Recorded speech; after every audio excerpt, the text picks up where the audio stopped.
ወልድ ወመንፈስ ቅዱስ እንደ አምላክ በሚሆን በአብ በወልድ በመንፈስ ቅዱስ ስም ሚያዝያ 19 በዚህች ቀን የአርማንያ ሰው የፋርስ ኤጲስቆጶስ የከበረ ስምዖን በሰማዕትነት አረፈ።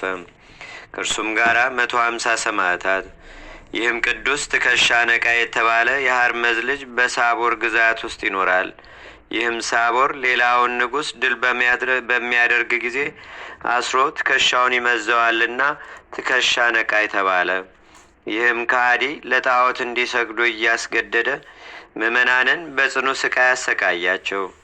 ይህም የከበረ አባ ስምዖን ለንጉሥ ሳቦር መልእክት ጽፎ ላከለት እንዲህ የሚል የክብር ባለቤት ጌታችንና አምላካችን መድኃኒታችን ኢየሱስ ክርስቶስ በከበረ ደሙ የዋጃቸው ከሰው ተገዥነት ድነዋል።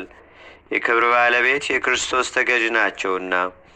ስለዚህ ተገዥ መሆን ከተሰራው ሕግ አብዝቶ መገበርም አይገባቸውም። የሕያው እግዚአብሔርን ሕግ ለለወጡ ከሃዲያንም አይገዙም። ስለ እርሳቸው ደሙን ባፈሰሰ በክብር ባለቤት በጌታችንና በአምላካችን በመድኃኒታችን በኢየሱስ ክርስቶስ ስም እንዲሞቱ እነርሱም ይመርጣሉና። ንጉሥ ሳቦርም ይህን መልእክት ባነበበ ጊዜ በዚህ አባት ላይ እጅግ ተቆጣ። በሁለት ሰንሰለትም አስሮ በእስር ቤት ጣለው። በዚያም ሃይማኖታቸውን ክደው ሰማይን ያመለኩ ከእነርሱም በሌላ የታሰሩ ብዙ እስረኞችን አገኘ። የቅዱስም ገሰጻቸው አስተማራቸውም። እነርሱም ተጸጽተው በክብረ ባለቤት በጌታችንና በአምላካችን በመድኃኒታችን በኢየሱስ ክርስቶስ አምነው መሰከሩ። ራሶቻቸውን ቆረጧቸውና የሕይወት አክሊልን ተቀበሉ። ከዚህም በኋላ ይህን አባት ወደ ምስክርነት ሸንጎ አቀረቡት። ከእርሱም ጋር 150 ሰዎች አሉ።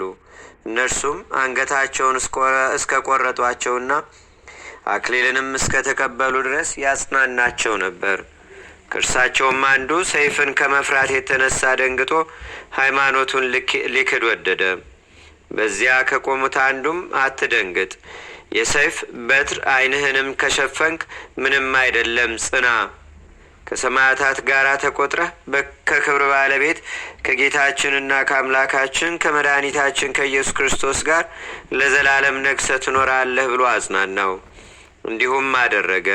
የሕይወት አክሊልንም ተቀበለ።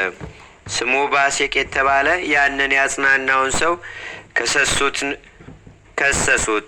ንጉሡም አስቀርቦ ምላሱን አስቆረጠው፣ ቆዳውንም አስገፍፈውና ነፍሱን አሳለፈ።